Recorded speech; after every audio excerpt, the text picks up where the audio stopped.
All right, everybody. So Lupita is going to be dropping into the chat a link for our running Padlet, which has all of our previous sessions as well as our future ones, which will be focused on chapter 8 and 9 in the chat. She'll be doing that throughout our time together today, knowing that you can also click on the link from previous sessions and it will have a build of resources as we go through our dates together. So all that being said, we're going to go ahead and get started. As you know, all of these sessions are being recorded and are made available on our website. So you can always refer back to our website to access these recorded modules, as well as additional training modules that we have linked on our website with their corresponding resources. And with that, I'm going to go ahead and get started. As always, our resources are accessible for you. These are free to access, free to share. Feel free to remake the Padlet, share it out, modify it, make it your own. If you find a great resource that you think would be supportive to the work that we are doing, please, by all means, share it our way. We love learning from you and with you. So as always, a lot of us have been constant attendees, but if you are new here or if you just feel so inclined to share once more your name, district, COE, or SELPA, as well as your current position, please feel free to do so using the chat feature. As always, we want to welcome you from our team, Dr. Deborah Montoya, Lupita, Olguin-Rubio, myself, and Cristina Zavala. We want to welcome you to this part 2 of chapter 7 as we take on the work of the One System of Support. We are part of the One System, and we are part of the SELPA resource leads, with our focus area being improving outcomes for English learners with disabilities. Always setting the context, who are our students, knowing full and well that the students that we serve, especially in the topic of the conversations that we engage in these sessions, are our English learners and our English learners with disabilities.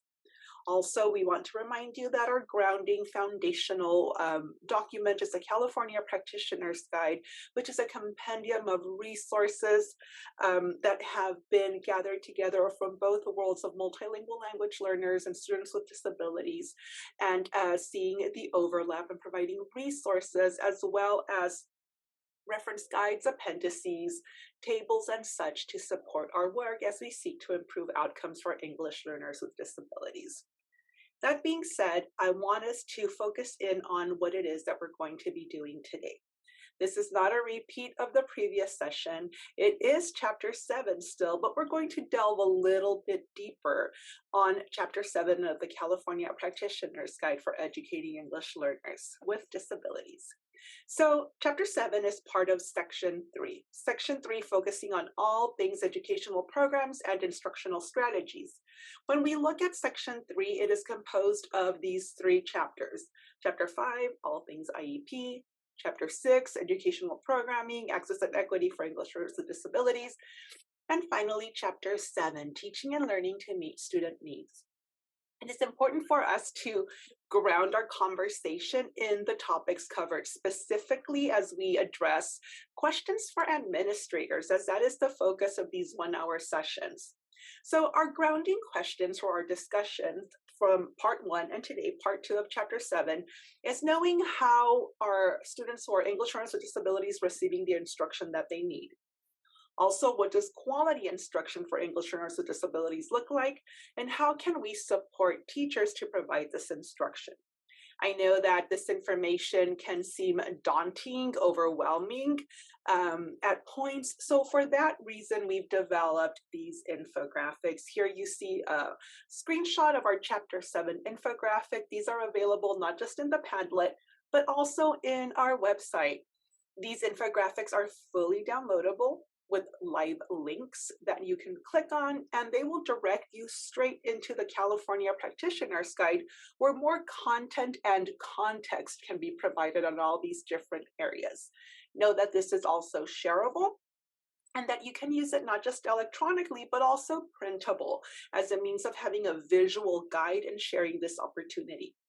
One of the other things that we've done with these resources is that we've made them available in a PNG format as well, so that you can use them as a slide deck as you're choosing to cover certain components, parts, topics, or themes of Chapter 7 with your staff, PLCs, or community of practice. So Chapter 7. Chapter 7's main focus is on teaching and learning practices for English learners with disabilities, or multilingual learners with one of the 13 distinct disability categories or more than one disability category identified, and all aimed at ensuring that students have opportunities to make academic, English language, and social emotional learning progress. How do we do that? Well, in our previous session, we talked about free and appropriate public education, the evaluation process, the IEP development, parent and student participation, the least restrictive environment, and procedural safeguards, all to ensure that we are providing access and demonstrating educational benefit. These are the 6 main principles of the IDEIA. Again, making sure that we're weaving this thread of educational benefit throughout. So to review briefly, so we can fully set the context for where we're going to be really digging in today, is reviewing some of the figures and resources that we shared with you in our previous session. I want to start off by referring you back to figure 7.2, which talked about setting effective contexts for learning, from being culturally and linguistically responsive. We want to validate, affirm, build, and bridge. This graphic has been adapted from the Center for Culturally Responsive Teaching and Learning and is accessible by clicking on the live link that is included here in this slide deck. We want to ensure that we are addressing and valuing as well as affirming culture, ethnicity, disability, race, sexuality, and gender, because that really is foundational. It also is linked and built into the California English Learners Roadmap and their principles, where we want to ensure that we are setting these effective contexts for learning, while also paying full attention to social emotional learning guiding principles. Figure 7.3 provides access to that, as well as this document that we shared with you previously, so that we can follow some of these guiding principles, and again, oftentimes refer as a means of reflection and or affirmation as to what it is that we are partaking in our school sites is truly conducive to setting an effective context for learning. We also want to make sure that we follow the principles, the learning guidelines from UDL as a tier 1 first best instruction. Again, referring back to chapter 2 of our work together, where we talked about the MTSS framework, tier 1 instruction, not just in academics, but also when it relates to English language development, being part of core, providing multiple means of engagement, representation, and action and expression. Having that be that foundational piece to our tier 1 instruction is going to be critical, so that then as we go through these MTSS guidelines for English learners, we are fully aware of what tier 1 is and what it isn't, what tier 2 and what it isn't, and tier 3, what it is and what it isn't. And for that purpose, we've also developed some of these resources that are accessible to you, not just in the Padlet, but in our website. These are directly linked to the MTSS framework and give you visuals and bulleted points to help us center on what those tiers of instructions are, tiers of intervention are, what they look like, who would they target, what they might look like, and give you just a better understanding of what these are. And with that in mind, I'm going to go ahead and hand it over to Lupita, who's going to take us a little bit deeper into the conversation of comprehensive ELD as part of Tier 1 core instruction. Lupita, do you want to give us a little brief? Yes, thank you, Vanessa. So as you recall, last time together, and actually throughout all of these sessions, we've talked about the role of comprehensive ELD for English learners, including English learners with disabilities. And in this case, comprehensive ELD is part of Tier 1 core instruction, not just in this case, in every case. And so a Tier 1 core instruction, comprehensive ELD, is comprised of two types of English language development instruction. Let's go over that fairly quickly. Next slide, please. So the purpose of integrated ELD is to provide access to the content area across the curriculum for all of our English learners. For dually identified students, what we need to be considering is where is the least restrictive environment in order for our students to be able to engage successfully, to be able to access the content with the appropriate supports, where his or her disability and where it manifests is taken into consideration, so that the teacher, whether it's the special education teacher or the general education teacher providing this type of ELD instruction, is fully aware of the student's disability, as well as the types of tools and supports that are part of the student's IEP goals, but also that are, more importantly, are being successfully implemented in this part of instruction. For designated ELD, we're talking about a protected time. In this case, again, we want to consider where is the least restrictive environment for a dually identified student who is required to receive this type of EL service in the form of designated ELD. Because the purpose of designated ELD is designed to provide opportunities for students to learn English as a second language and to be able to progress in their English skills in all domains, it's critical that the teacher who is providing designated ELD is completely aware with the ELD standards and is using them as the focus standards in designing and delivering ELD instruction during this part of the day that we call designated ELD. Next slide, please. And which takes us to the role of the ELD standards. Now, irregardless of who is teaching designated ELD or integrated ELD, the ELD standards play a critical role in designing lessons and providing instruction. So having said that, as administrators, I'm asking you to think about who might at your staff or people that you know are working directly with dually identified students, who might need some support in either training or a refresher, or maybe opportunities to be able to use the ELD standards in order to be able to meet the needs of the English learner needs, as well as the disability needs as they pertain to the students, how the disability manifests in specific domains, and therefore we'll be able to use the ELD standards as we identify the proficiency level and be more intentional and effective in how we teach English language instruction, whether it's designated or integrated ELD. Next slide, please. Because again, we're talking about dually identified students, and it is complex, which is why, again, you're here, we're here doing this work, you're here learning with us, engaging with us. We need each other. Vanessa and I, if this is your first time joining us, what you need to know is that our team is very deliberately and uniquely designed in that my lens is the literacy and language development lens. Vanessa's lens is the disability lens, although she brings a wealth of knowledge in second language acquisition as well. And so together, our combined efforts is how we are able to address these very complex topics and needs as it pertains to English learners with disabilities, and in this case, for administrators who are charged with this responsibility to be able to provide support, to nurture, to develop, to establish systems that address the very unique needs of this population of students.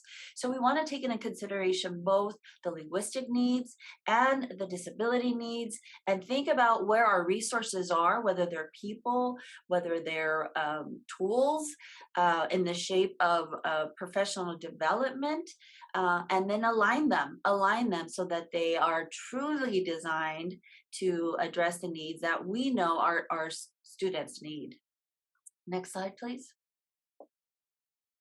Because who's going to argue, right? That dually identified students are unique and diverse. When we're talking about just the population of English learners, and we know that there is a range of how their language skills manifest, it's also true for students with disabilities. And so when we combine these unique abilities that these students have, their linguistic needs, their skill set needs, and how their disability manifests in their learning, it makes it even more a little bit more challenging for us as administrators to be able to do the right thing and put these kiddos in the forefront as we're designing our educational programs, as we are thinking about and selecting initiatives. We want to consider the needs of the students that we already clearly know and understand. Taking a look at our IEPs and thinking about, okay, who is it that we're serving?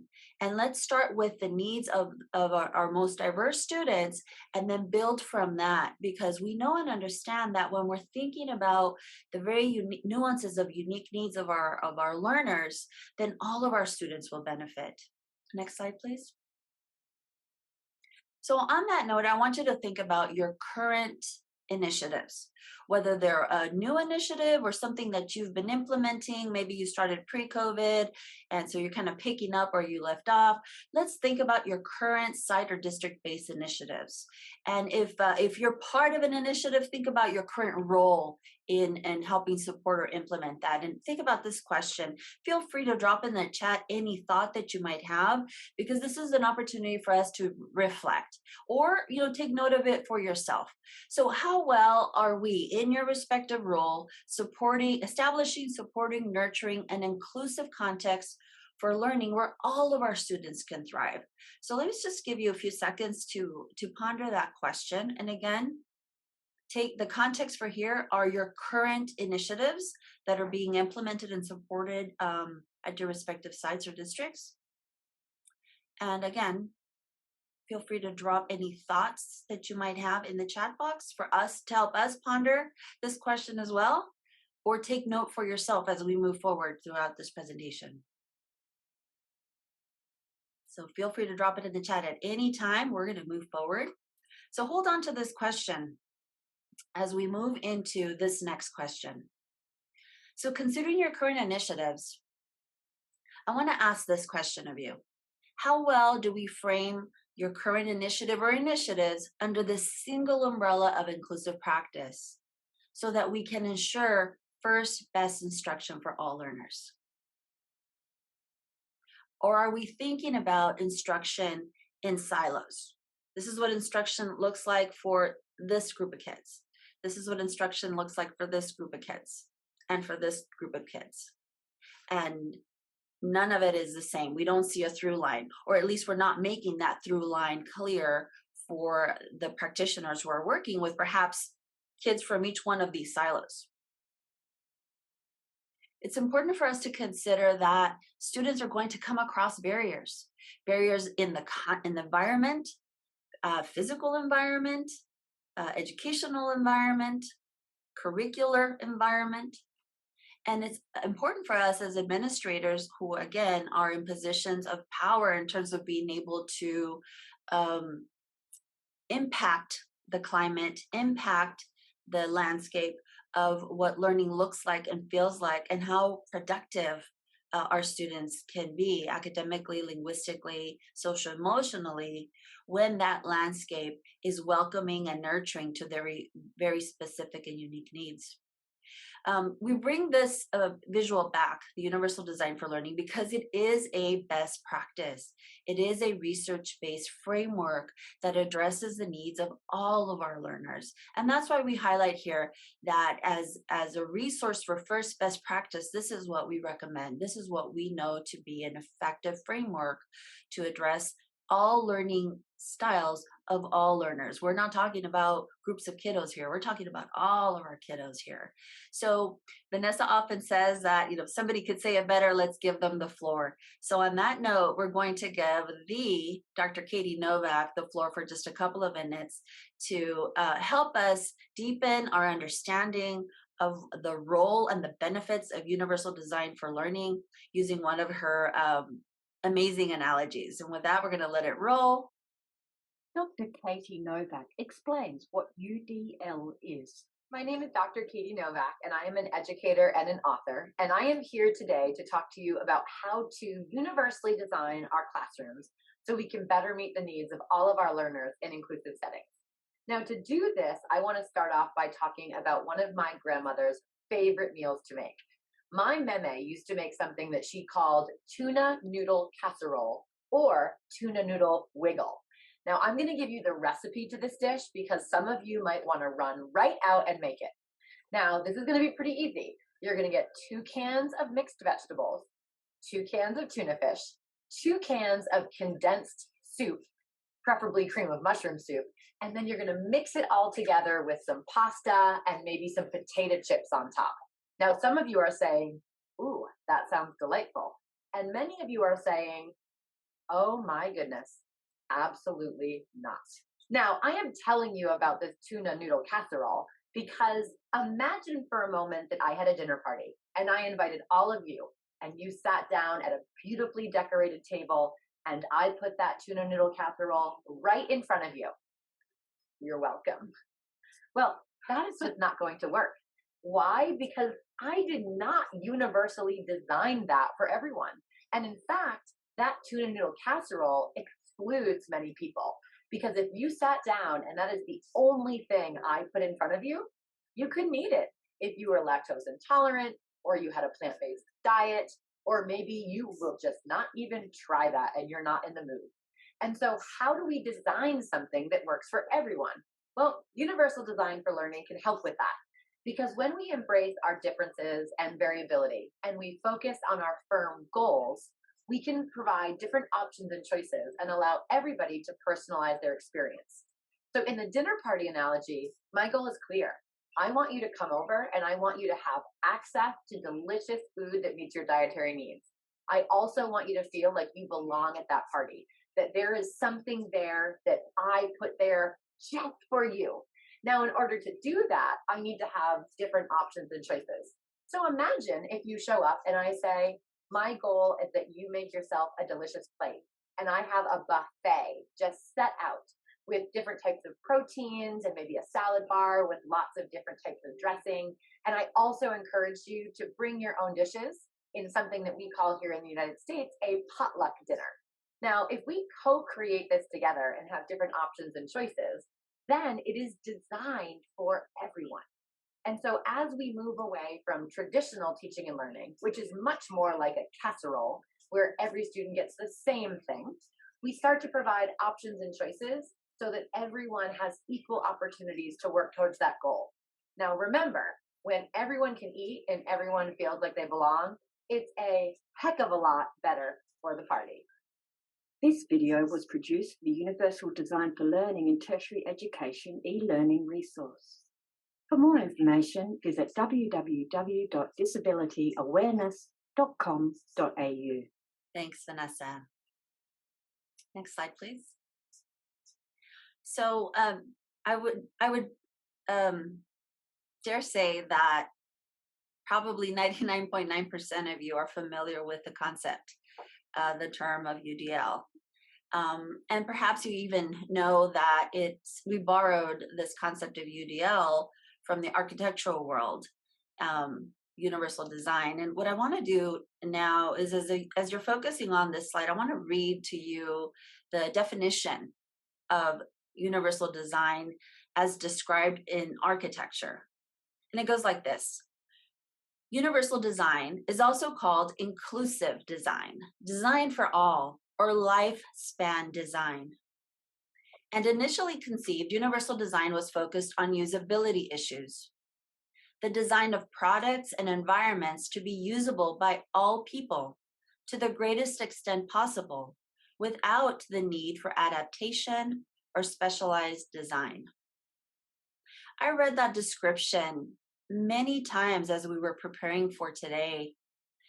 And I can tell you that from my experience and perspective and doing this work of working with staffs, administrators, teachers, teams, state level, regional level, locally, I feel like we've lost the definition that is described in the architectural world.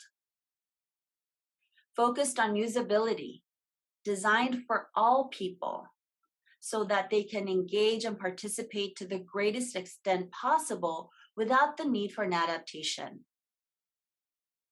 So that makes me think about the images that we see here. We don't see a makeshift ramp attached to those steps. We don't see a piece of wood on the curb. We don't see a chair propped on that door to keep it open.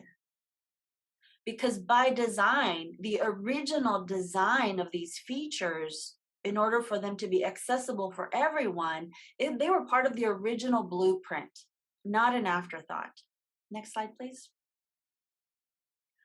It's important for us to take that into consideration as we move forward, because we can provide, we meaning our work here through this grant, and being able to provide infographics and Padlets and resources and training modules and make ourselves available to you. That's our charge, that's our passion. We will always, as long as we're in these roles, we'll do that. I feel very confident that I could speak for my team members and say that to you. However, if your system doesn't change so that these resources that you deem valuable have a place to have an impact on student learning, on student progress, on helping practitioners really build their skill set with this inclusive practice mindset, then these wonderful infographics and training modules can be a collection of what, at least back in my day, used to be binders on my shelf. It's important for us to take these resources and be reflective of who we are serving. And as administrators, you're also supporting your staffs, not just your students. And what is their need?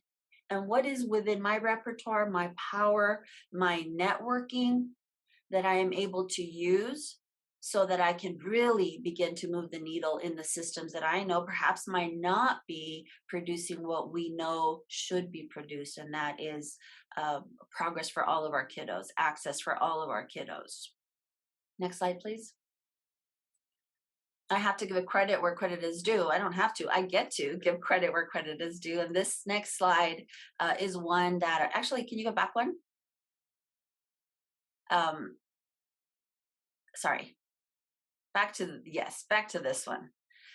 Before I move on to the next one, I want to give credit to our very amazing, phenomenal, brilliant friend, Kevin Schaefer, because this slide really is something from one of his presentations. And I just want to highlight the bottom, a note that disabling environments disable students. And so we have to take into consideration what our current learning environment looks like and what it's producing, because, and then take that bite and say, yeah, it's producing exactly what it's designed to produce. So I kind of want to leave you with that note and be thinking about your current environment. And this slide, I'm talking about the slides because they are very meaningful to us. This slide was actually one of the very first slides that Vanessa and I created together in our role in this work. And it's something that I'm so proud of, the fact that we haven't lost sight of that what we design in our systems should not be an afterthought. Right? As we're putting together our resources, it's not an, oh, by the way, we need to add this because, you know, we've got this type of a learner. It's by design. It's designed to be successful. It's designed to be accessible. It's designed to be effective. And so again, as we move forward, as we think about our current initiatives, as we think about what resources we are purchasing or lining up, think about all of your learners, starting with the kiddos who have the most extensive needs, unique needs, and build from there. Next slide, please. So another pause and process question for you. Because as administrators, we are also charged with supporting our staffs, our teachers who are working directly with our kiddos. Let's think about this question for a minute. How well are our staffs, our teachers, our support staff using the resources that are specifically designed to give all of our kiddos access? And we provide you this image of the circles of implementation because ultimately access to curriculum is access to a productive, respectful, motivating, engaging, learning content. Next slide. So are teachers familiar with the student's disability and how they manifest in their specific domains, listening, speaking, reading, and writing? Are they familiar with the types of supports that are directly related to their disability? And are they able to use them successfully so that the student is using them not only during instruction, but also as they are being assessed for their progress? It's important for all staffs to be familiar with the needs of all of our learners, because we need to leverage our respective expertise as we move forward and are thinking about inclusive practices for all. Next slide, please. So coming back to those resources that are specifically designed to give our dually identified students access, and some of these are familiar to you. So the ELD standards, the accessibility resources, but I think perhaps the one on the far right of this slide may or may not be familiar to some of you. These are the LPAC task types. And so what I want to do in the next couple of slides is just give you a very brief overview of how they are designed and organized and how they relate to the ELD standards. Next slide, please. I'm being mindful of the time. So we're taking a closer look at one section of the LPAC task types. So the LPAC task types are exactly that. They are tasks that students that are in the LPAC, and they're an opportunity for practitioners to become familiar not only with how LPAC is designed and what types of tasks students are being asked to engage in by domain, but also they're directly related to the ELD standards. They're designed with the ELD standards in mind, obviously, because that's what we're assessing in the LPAC, right? Is how well students are progressing in their English language development as related to the ELD standards. This is why it's so important that teachers are familiar with the standards and are using them during comprehensive ELD. So let's do a quick overview of one little snapshot of the task types. In this slide, you see the domain of writing, the writing domain task types, and you'll see that in this case, there are 4 task types in the writing domain. And then each task type has a specific title. In the far right of the slide, you'll see the title, Write About an Experience, and then it gives you a description of what that looks like in the LPAC, generally speaking, and then the cluster of ELD standards that are specifically designed, aka assessed, in the LPAC as per this task type. Next slide, please. So let's zoom in even closer to this one specific task type under the domain of writing. You'll see here underlined in pink and in green, the pink is basically how the teacher prompts. In this case, I say the teacher because although I know in many cases, LPAC is usually administered by support staff, instructional assistants, sometimes even retired folks are hired to come back and help administer the LPAC. I always felt that it was critical that the classroom teacher is the person who administered the LPAC because you learn so much about what students are able to do and what they're struggling with. But that's just my opinion. So I want you to take note of the pink because that's what the teacher does. So the teacher is really providing the student with a common topic and is prompting the student. So the task type reads like this. The student is provided with a common topic, such as a memorable classroom activity or event, and is prompted to write about the topic. So the teacher is providing the topic, and it should be a familiar topic, and is prompting the student to be able to write about this topic.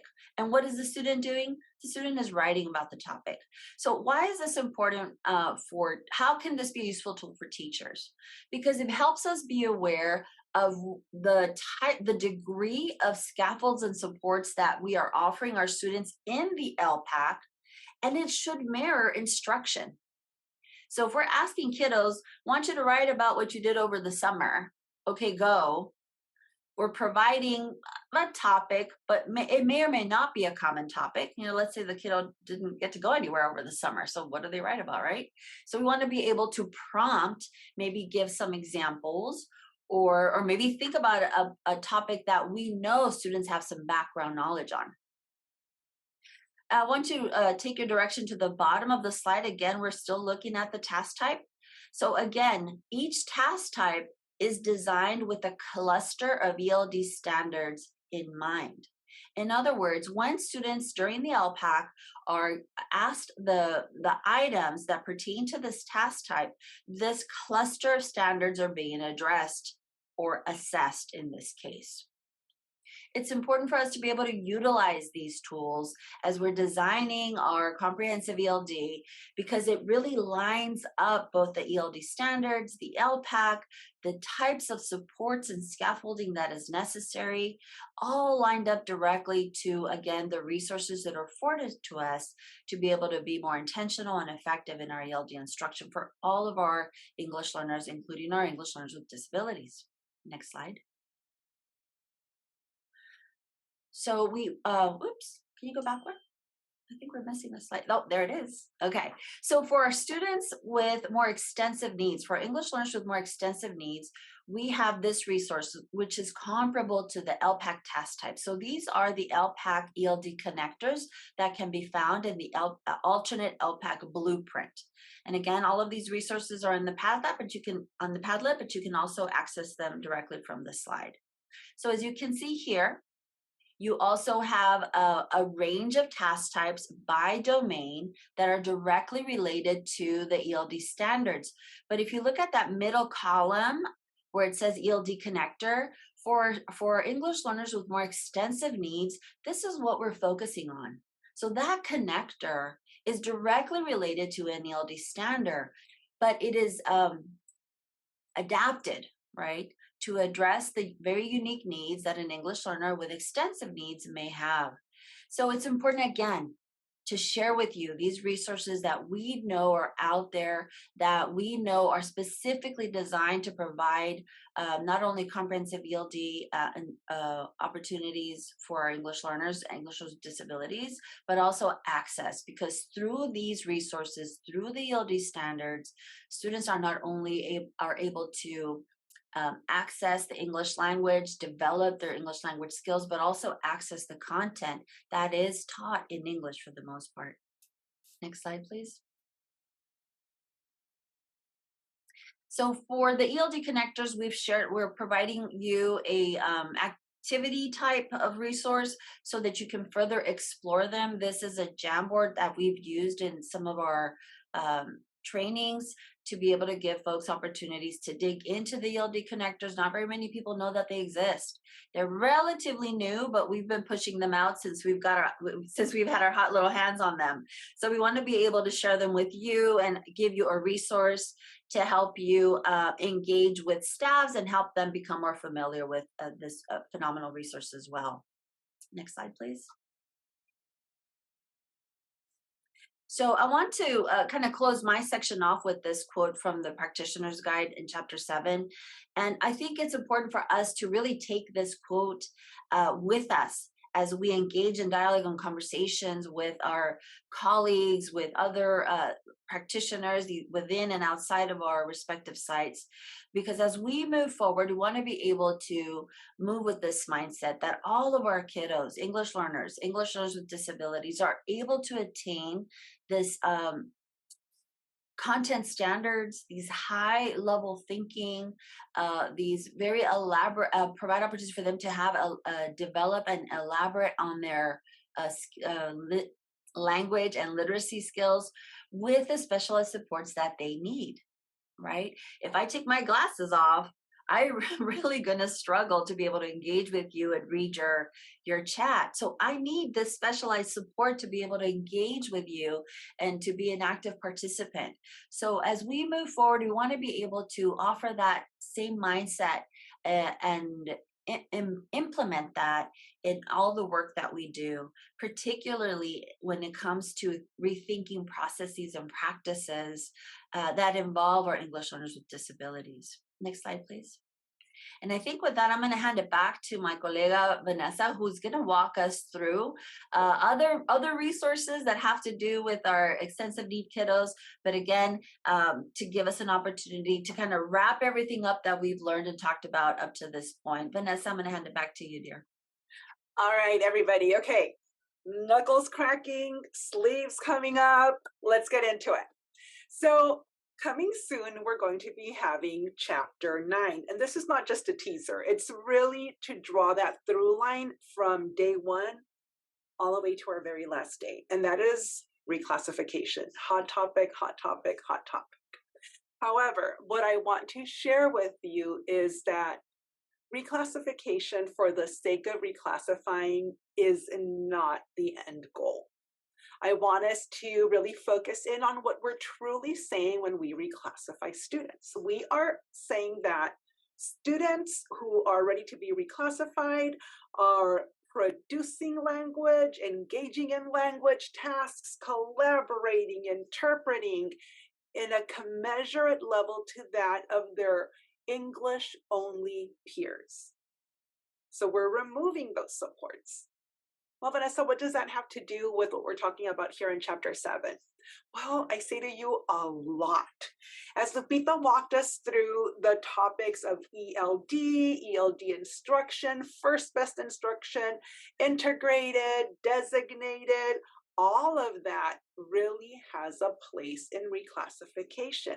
We know that reclassification has 4 criteria. We know that criteria 1 is assessment. In the state of California, it's either the LPAC or the Alt LPAC for students with extensive support needs, and that is it. So when we're talking about ELD instruction, comprehensive ELD instruction, it is critical that we understand that the ELD standards are foundational. Just like with the SBAC, if you are not teaching those math standards, those ELA standards, it's going to show in the assessment. The same holds true for the LPAC and the Alt LPAC. The LPAC and the Alt LPAC are based on those ELD standards. And as Lupita shared with you with the task types, there are task types published as well for students with more significant cognitive needs that would take the alternate LPAC. So I want to go back to a couple of slides where we talked about unpacking the LPAC task types. So here on this slide, we had the disability categories. We were asked to consider how the disability might manifest, how it might look like in a language production situation, whether it be part 1 of the ELD standards, part 2, or those foundational literacy skills, or all together, because we know that these don't happen in a vacuum. They're all interrelated and depend on each other. But I want us to think about what the disability impacts, what domains, if you remember that graphic with the 4 domains of language production, how we have listening, speaking, reading, writing, expressive domain, receptive domain. I want us to consider all of that as we go back to look now at the needs of students with more, what would we say, a more focused way of looking at it, because the Alt LPAC being so new, we want to hone in on some of these important topics. So when Lupita shared with us that there is a Jamboard available for you to consider and to access, I want to go ahead and jump in so I can show you how all of this fits in. So I'm going to go into the Jamboard that is shared with you. Again, this is fully accessible to you in the Padlet. And I want to walk you through a means of utilizing this resource. So when we're looking at supporting dually identified students in the classroom, in this case, specifically students with more extensive support needs, we wanted to provide you with this tool. we have provided you with this Jamboard that has the link to the actual document. The document is also in the Padlet where you can access the blueprints and the connectors. And really, this is more of an exploratory piece where you're getting to know the document. Yet I want to point out the fact that it is not just helpful for teachers, practitioners, administrators that work with students that have more extensive support needs. They're also helpful for general education practitioners and special education or practitioners that tend to work with more mild to mod disabilities as traditionally known. The reason this is important is because it allows us to consider linguistic support needs of the students that we serve. So as administrators, it also gives you an idea of how to best support practitioners in further integrating ELD standards and or the ELD connectors in classrooms where students with disabilities who are also English learners are receiving instruction. So when we look at this snippet of the ELD connectors, in this case, we're looking at part 1 of the ELD standards, section A, which is a collaborative mode, standard 1, exchanging information and ideas with others through oral collaborative discussions on a range of social and academic topics. That is a standard as it exists in the ELD standards. However, when we look at the ELD connector, it's broken down further so that when considering instruction, when considering the task types, when considering how they are going to be assessed, we could really chunk it out for students with more extensive support needs. Additionally, the communication modes are called out specifically. What area might these be assessed in? And the reason this is important for us is because if we return back to this slide and we look at the preferred mode of communication of our students, we know that writing, reading, and speaking might look differently. And it is important for us to be aware of that as we are planning for instruction and supporting practitioners in their development of instruction. Now, the Jamboard gives you an opportunity, a structured opportunity for you to engage in these reflective discussions so that you are able to see how it is that these connect and how it is that they build as we consider the stages of English language development, the types of linguistic supports that might be necessary, and also just an opportunity for you to really practice making those connections as to what a receptive language components are, what the expressive language components are, reading, writing, in this case, what might listening look like, what might reading look like, what might speaking look like, what might writing look like. Again, just a great tool for you to engage on a discussion around the ELD standards, ELD connectors, and the task types. These are built out for you. You can create a copy of the Jamboard and modify to best fit your needs. We always want to provide you with supports in engaging in these conversations so the staff can really get to know these ELD connectors and how they might be utilized to design and align instruction that will be supportive to the development of students' language as they're learning English.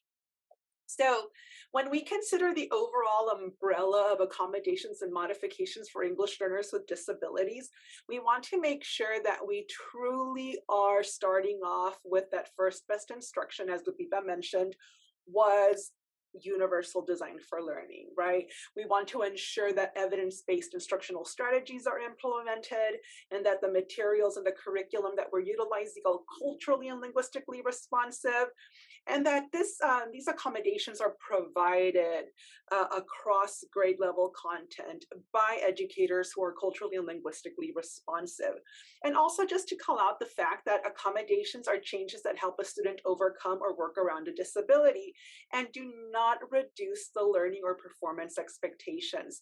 If we go back to the slide that Lupita shared with us earlier, where we were talking about the types of supports, universal tools, designated supports, accommodations available for students while they're taking the LPAC. The same holds true here in instruction, in our classrooms, how it is that we are providing these accommodations for English learners with disabilities.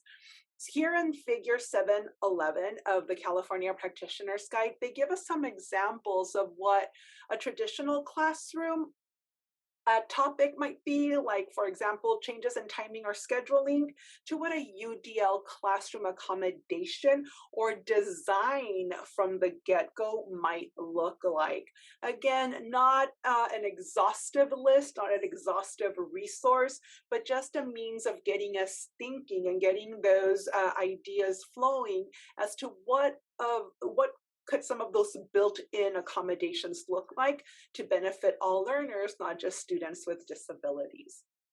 So when we got started, we talked about the 3 guiding questions of Chapter 7 for administrators. How will we know if students who are English learners with disabilities are getting the instruction that they need? What might quality instruction for English learners with disabilities look like? And how can we support teachers in providing this instruction? And how will we know if it is effective?